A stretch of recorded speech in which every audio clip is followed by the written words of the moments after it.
आदाब, आप देख रहे हैं यंग बाइट्स। मैं फ़हीम अहमद। आपको याद होगा कि श्रीनगर के अंदर काफ़ी सारे प्रोटेस्ट हुए गुजर कम्युनिटी से जो लोग वाबस्ता रखते हैं उनकी तरफ से। हाल ही में एक बिल को लेकर विवाद छिड़ गया था।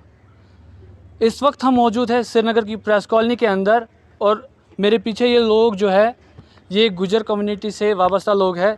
इनसे बात करने की कोशिश करेंगे क्योंकि ये आज एक बार फिर से श्रीनगर की प्रेस कॉलोनी के अंदर आए हैं। क्या मकसद है, इनसे बात करते हैं। सर, पहले अपना नाम बताइए और ये बताइए कि आज क्या मकसद है यहाँ आने का। देखिए, जैसे आप पिछले 2 साल से हमें देख रहे हैं सड़कों पे, आपने कहा भी हमारा जो पार्लियामेंट के अंदर एक गैर कानूनी बिल हमारे हकूक़ पे डाका डालने के लिए मूव किया जा रहा था पिछले 2 सेशंस में। तो उसमें पहले आपने देखा हमने पैदल मार्च किया, वो बच गया। फिर उसके बाद आपने देखा कि अभी मानसून सेशन में हमने जगह जगह मशाल मार्च किए। आपने श्रीनगर में भी देखा, हमने मशाल मार्च करने की कोशिश की। बहुत हज़ारों की तादाद में नौजवान थे, उसमें गिरफ्तारियां भी हुई और पूरी स्टेट में ये मामला जब चला तो अब मानसून सेशन तो गया, लेकिन हमें खदशा और ख़तरा ये है कि कहीं विंटर सेशन के अंदर गवर्नमेंट फिर से उस इल्लीगल और गैरकानूनी बिल जो है उसको मूव ना कर दे। इसीलिए हमने पूरी बिरादरी ने और पूरे जितने भी एक्टिविस्ट हैं, लड़ने वाले लोग, सब ने तय किया है कि 10 सितंबर को श्रीनगर के अंदर एक बहुत बड़ा जिरगा अज़ीम, जिसे महापंचायत भी कहा जाता है, वो करने जा रहे हैं ताकि यहाँ से सरकार को और पूरे सब लोगों को जो कॉन्स्टिट्यूशन को बचाना चाहते हैं उन सबको पैगाम दिया जाए कि आइडिया ऑफ रिजर्वेशन और बेसिक जो हमारे हकूक़ हैं कानून के अंदर दिए हुए, हम उनके साथ छेड़खानी कतई बर्दाश्त नहीं करेंगे। एक बात मैं आपसे कहना यहाँ पे चाहूँगा क्योंकि आप के जो बहुत सारे लीडर्स हैं, डिफरेंट पॉलिटिकल पार्टीज़ है, उनकी तरफ से भी ये कहा गया कि ख़ासतौर जो बीजेपी के जो नेता है रविंदर रैना, उनका कहना है कि इस कम्युनिटी के साथ नहीं छेड़ा जाएगा। ये सब जो है बाकी पार्टियों का जो शोषा फैलाया हुआ है। देखिए, मैं ये आपके आखिरी सवाल का जवाब दूंगा, आप बाकी साथियों से भी बात करें। ईवी चिन्मया एक केस था 2004 के अंदर, सुप्रीम कोर्ट में गया versus state of Andhra Pradesh. उसमें सुप्रीम कोर्ट में ये कहा गया कि भाई साहब, एक जो शेड्यूल कास्ट कम्युनिटी है उसकी एक लेयर ने काफ़ी फ़ायदा ले लिया है और बाकी जो क्यू के अंदर लास्ट बंदा है उसको भी फ़ायदा देने के लिए 2 हिस्सों में शेड्यूल कास्ट को किया जाए और एक जो एलीट क्लास हो गई है उसको एक शेयर दे दिया जाए, जो बाकी जो मार्जिनलाइज हैं उनको एक बड़ा शेयर देके अलग अलग कर दिया जाए, यानी कि कोटा विद इन कोटा, जो आज बात आप कर रहे हैं। तो हुआ ये कि सुप्रीम कोर्ट ने उस चीज़ को उड़ा दिया। ये 2004 की बात कर रहा हूँ। 2004 के बाद 2020 में फिर से ये केस खुला और ऑनरेबल सुप्रीम कोर्ट ने 7 बेंच की लार्ज बेंच की एक बेंच बनाया जिसने ये फैसला करना था। वो आज तक बेंच मीट नहीं हो पाया और इसलिए आज फैसला कौन सा सुप्रीम कोर्ट का इंटैक्ट है, 2004 वाला, जिसमें quota within quota and reservation within reservation is not permissible in India, ये कहा है। उसी चीज़ को हम कह रहे हैं कि ये जो भी लोग कहते हैं ये झूठ बोलते हैं, चाहे वो ट्राइबल कम्युनिटी से हों, गुजरों के लीडर हों या बीजेपी के, तो हर उनका तो काम ही है झूठ बोलना। तो जो भी ये बोलता है कि आपका नहीं छेड़ा जाएगा वो बहुत बड़ा झूठ बोलता है। आपका कहना है कि जो बीजेपी कहती है वो झूठ बोलती है। हाँ, बिल्कुल झूठ बोलती है। सर, आपसे जानना चाहूँगा मैं, क्योंकि आप पिछले कई सालों से इस बिल को लेकर प्रदर्शन कर रहे हैं, क्या मकसद है, क्या चाहते हैं?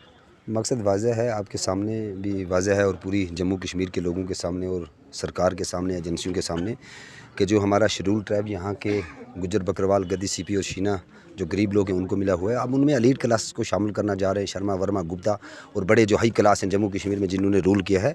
हमारी कम्युनिटी का यही कहना है कि भाई उन लोगों ने हम पे रूल किया है, वो लोग हमसे काफ़ी आगे हैं, उनके बच्चे बड़े बड़े स्कूलों में पढ़ते हैं, तो मेहरबानी करके एलीट क्लास को इसमें शामिल ना किया जाए। और ये कानून हमारी हिंदुस्तान की आईन इजाज़त भी नहीं देती।